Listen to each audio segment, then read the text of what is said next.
Pandey are के intermediate college.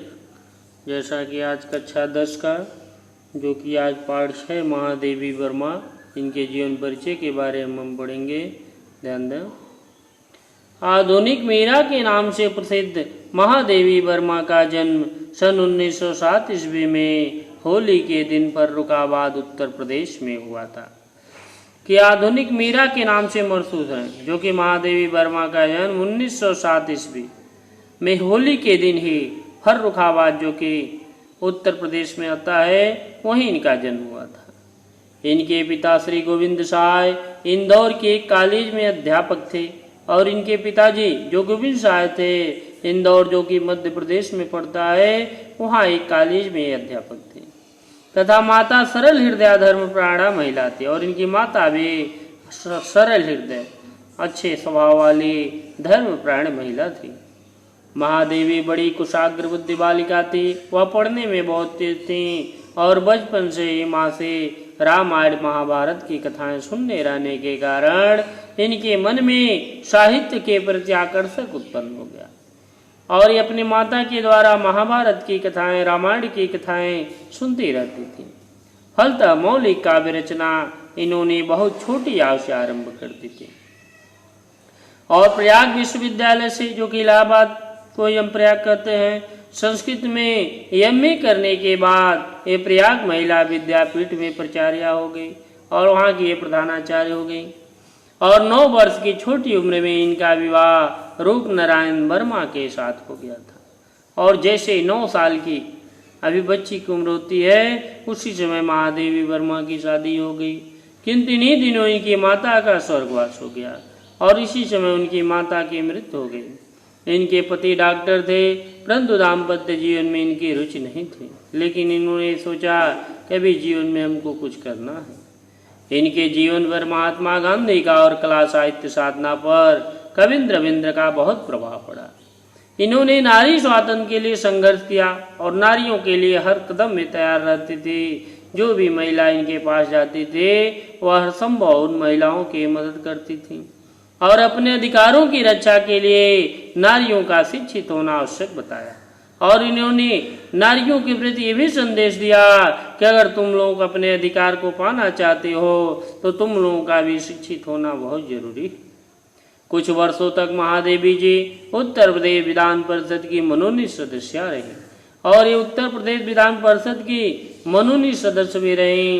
दर्शन संगीत तथा चित्रकला में इनकी विशेष अभिरुचि थी। भारत सरकार ने इन्हें पद्म भूषण अलंकार से सम्मानित किया और भारत सरकार ने इन्हें पद्म भूषण जो कि पुरस्कार होता है उससे सम्मानित किया और ये प्रयाग महिला विद्यापीठ के वो कुलपद पर भी आसीन रही और ये प्रयाग इलाहाबाद जो महिला विद्यापीठ के वो कुलपद होता है उस पद पर इनको विराजमान किया गया। इनका देहावसान सन 1987 ईस्वी को हुआ। इनकी मृत्यु सन 1987। महादेवी जी आधुनिक हिंदी साहित्य के निर्माताओं में महत्वपूर्ण स्थान के अधिकारी हैं और इन्होंने महत्वपूर्ण स्थान प्राप्त किया है। प्रसाद पंत निराला तथा महादेवी वर्मा छायादुप के इन 4 महान कवियों को बहुत चतुष्क के नाम से जाना जाता है कि प्रसाद जी, पंत जी, निराला जी, महादेवी वर्मा, छायावाद जिसको हम शुक्ल युग भी कहते हैं, ये चतुष्क मतलब ये चारों बहुत प्रमुख रूप से शुक्ल युग के कवि माने जाते हैं। महादेवी जी ने मैट्रिक उत्तीर्ण करने के बाद ही काव्य रचना प्रारंभ कर दी। जैसे ही कक्षा 8 की पढ़ाई इन्होंने पास की तो काव्य रचनाओं का इन्होंने रचना करना शुरू कर दिया। करुणाय भावुकता उनके व्यक्ति के अभिन्न अंग थे। जहाँ एक ओर इनके काव्य में इन भावनाओं की अभिव्यक्ति हुई वहीं दूसरी ओर इनकी भावनाएं संपर्क में आने वाले पीड़ित ये दुखी व्यक्तियों को भी प्रेम और सहानुभूति से प्रभावित करती रही।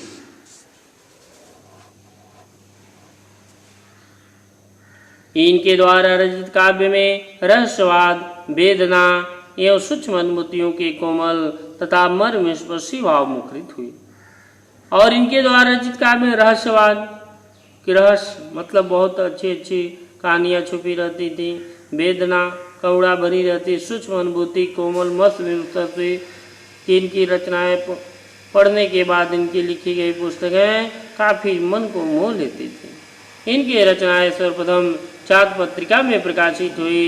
इनकी काव्यात्मक प्रतिभा के लिए शेखर सरिया और मंगला प्रसाद पुस्तकों में सम्मानित किया गया। इन्हें ज्ञानपीठ में भारत भारती पुरस्कार से भी सम्मानित किया गया। इन्हें ज्ञानपीठ और भारत भारती इन पुरस्कारों से भी सम्मानित किया गया। इनकी प्रमुख रचनाएं हैं निहार, रश्मि, निर्जा, शांतगीत, दीपशिखा, सप्तपर्गा, यामा तथा हिमालय। कि निसार महादेवी काव्य का प्रथम संग्रह है। इसमें 47 गीत संकलित हैं। साहित्य को इनकी देन मुख्यतः एक कवि के रूप में है, किंतु इनके प्रौढ़ तथा गद्य लेखन द्वारा हिंदी भाषा को सजाने संवारने तथा गांभीर्य प्रदान करने में योगदान किया है, वह भी प्रशंसनीय है। महादेवी जी ने गीतात्मक शैली में सरस गीतों की रचना की है, अच्छे गीतों की, जिनमें वेदना के मार्ग में व्यक्ति हुई है।